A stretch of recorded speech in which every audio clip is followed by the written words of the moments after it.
Hello everybody. I wanted to give everybody in the college prep classes a quick review on how to do a Bohr model because we did that right before we went on break, and I warned everybody that we would be doing that the day we came back from break. So I want to get a review of how to do that and get it on YouTube in my big campus. So if there's any questions you have on how to do a Bohr model and what all the things mean, you can come to this video and check it out for yourself. Welcome to my home. This is my home office, my home computer. So instead of seeing me do this in school, I occasionally will do these videos from home. So here we go. Very first thing I want to do is show you how to do, obviously, a Bohr model. So, here we go. Every single one we ever do, every single problem we ever do in class or on the homeworks and on the quiz will have this format. I will give you the name of an isotope. So I'm going to give you the name of an isotope. The way I do that is I'm going to say an element, and I'm going to say this one is magnesium. Then I will give you a mass number, in this case 25, and then I will give you a charge. So I will call this, the name of this isotope is magnesium 25 with a positive 2 charge. This is the name of the element, this is the mass number, and this is obviously the charge. If I don't give you a charge, it has no charge. So what we will then do is do the symbol, figure out how many protons, neutrons, and electrons this has, and then we will draw the Bohr model over here. That's the way every problem on the homework and the quiz will look like. We will mess with this here in class, and I will do things like give you proton, neutron, electron, tell you to fill out the other 3. I can give you the symbol with the numbers around it, tell you to fill out the other 3. But what I'm doing on the homework and on the quiz, I'll give you the name, tell you to fill out the bottom 3. So, first thing you got to do in order to do the symbol is you got to know what the symbol for magnesium is. I will just go ahead and tell you now, because you should at this point know, because of the quizzes coming up next week, that the symbol for magnesium is Mg. Let's say you didn't know what the symbol for magnesium was. Go to the periodic table. This is a great website that I will show you a lot more, but become familiar with it now. It's called ptable.com. Find magnesium. It's in here somewhere. And there it is. So we said magnesium, the symbol was Mg, there's Mg. The other thing we need to know from the periodic table is the fact that the atomic number of magnesium is 12. Right there.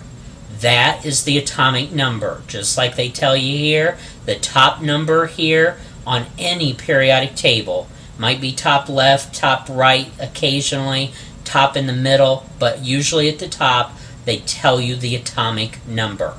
So the atomic number we need is 12. So going back to our problem that we're doing, we know the atomic number is 12. The atomic number in the symbol goes in this corner. So the atomic number that we got off the periodic table, 12, goes in the lower left corner. This number, which we said is the mass number, goes in the upper left corner. The charge goes in the upper right corner. So we've got the symbol, and then 2 or 3 numbers, always a mass number, always an atomic number, and sometimes, most times probably, a charge, but not always. If the charge is 0 and you put a 0, I'm not going to count anything wrong. It's just not necessary, and if it's not necessary, why do it? So this 25 goes there, the 12 from the periodic table goes there, and the plus 2 from what I've told you goes right here. So then we have to figure out how many protons, neutrons, electrons this has. So let's use some color to show this. The atomic number 12 is the number of protons. The 12 that we got off the periodic table, also known as the atomic number, is the number of protons. Plain and simple. Now, in blue, we're going to figure out neutrons. And this could not be set up better for you. It's already set up as a subtraction problem. The 25, the mass number, tells you protons and neutrons added together. Well, we just said that the atomic number is protons. So if we have 25 protons and neutrons, and 12 of them are protons, then it becomes a subtraction problem. And 25 minus 12 is 13. 25 minus 12 is 13. Then let's use green. What we do for electrons is we do what I call as do the opposite. Do the opposite of what the charge is. If it's plus 2, subtract 2. If it's negative 2, add 2. And what do you add it or subtract it from? Once again, 12. So, since this is positive 2, we are going to subtract 2. What are we going to subtract it from? The 12. So 12 minus 2, because that's a plus, 12 minus 2 is 10. And a quick way to double check this, to make sure you got the right number of electrons, is what do we have more of? Do we have more protons or electrons? Those are the only two things that have charges. So the two things that have charges, protons and electrons, what do we have more of? We have 2 more protons than we do electrons. 10 electrons cancel out the charge on 10 protons, leaving 2 extra protons, which is the reason why we have a positive 2 charge. Once again, I want to show just how important this 12 is. That 12 is protons. Then we took 25 minus 12 to get neutrons. Then to get electrons, we did 12 minus 2. There's a 12, there's a 12, there's a 12. If you don't get that 12 right, and you don't find it on the periodic table, it will mess everything else you do up. Okay, now we've got our 3 numbers. We got our protons, neutrons, electrons. This is why you need to know where these things go, because now we can draw our Bohr model. First circle is our nucleus. Put the things that go in a nucleus in the nucleus. And the 2 things that go in a nucleus are the protons and neutrons. So put 12 protons and 13 neutrons in the nucleus. The biggest deal about doing a Bohr model is putting the electrons where they go. That is the whole reason why we're here. Yes, the protons and neutrons are important, but the whole reason we are doing this is so we can see the structure of the electron cloud, which will then tell us how it's going to act with other atoms. So, back to our review from before break, know that electrons have 7 energy levels, and those energy levels can hold 2, 8, 8, 18, 18, 32, 32. If you can't remember that, remember, going back to the periodic table, that is how many atoms are on each row.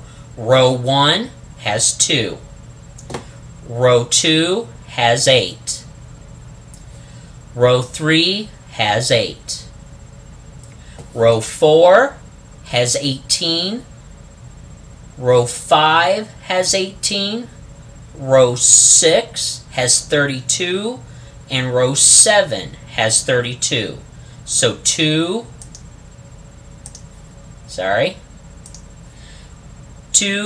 8, 8, 18, 18, 32, 32. That's how you can remember those numbers. So, I always ask 3 questions as I do a Bohr model and do the electrons. First I ask is how many can go in that row? How many am I going to put? And what does that bring my level to? So, in order to draw electron cloud or electron levels, I always draw a circle, but I leave a gap on the right side. So, question, how many can I put in the first row? 2. How many am I going to put? 2. Bring my total to 2. Okay, we're going to 10. We're not there. We only have 2. So we need another energy level. Second energy level, how many can go there? 8. How many are we going to put? 8. Bringing our total to 10. So put 8 dots.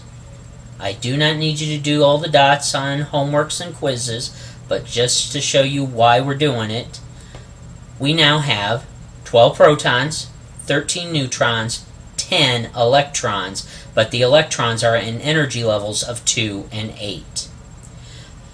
I hope this helped. If you have any questions, leave a question on my big campus, and I can reply to it, and everybody can see it. But this is your little tutorial for doing a Bohr model. Hope that helped, and I will see you in class.